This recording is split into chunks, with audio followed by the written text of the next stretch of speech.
আমরা যখন খুশি হই, কাঁদি বা কেউ আমাদের বোঝে না, তখন আমরা খুঁজে নিই একজন বিশ্বস্ত বন্ধু, যার কাছে আমরা আমাদের মনের একান্ত গোপন কথাগুলো নির্দ্বিধায় খুলে বলতে পারি। কিন্তু অবিশ্বাস আর বিশ্বাসঘাতকতার দুনিয়ায় আজকাল অনেকেই সে বন্ধু হিসেবে কোনো মানুষকে বিশ্বাস করতে পারছেন না, তাই বেছে নিচ্ছেন চ্যাটজিপিটিকে।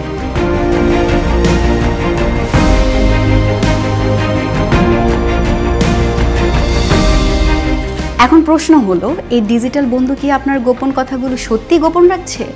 চ্যাটজিপিটি এখন শুধু প্রশ্নেরই উত্তর দেয় না, এটি জীবন, সম্পর্ক, এমনকি মানসিক সমস্যা নিয়েও কথা বলে। এখনকার তরুণ প্রজন্ম একে বানাচ্ছে থেরাপিস্ট, জীবন পরামর্শদাতা, এমনকি ব্রেকআপের পরের একমাত্র শ্রোতা।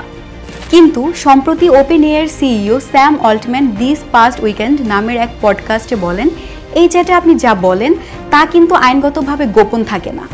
স্যাম অল্টম্যান আরও বলেন, মানুষ তাদের ব্যক্তিগত সংবেদনশীল তথ্য শেয়ার করছে, কিন্তু চ্যাটজিপিটি কোনো ডাক্তার, আইনজীবী বা থেরাপিস্ট নয়, তাই এখানকার কথা গোপন রাখার কোনো আইনি কাঠামো নেই।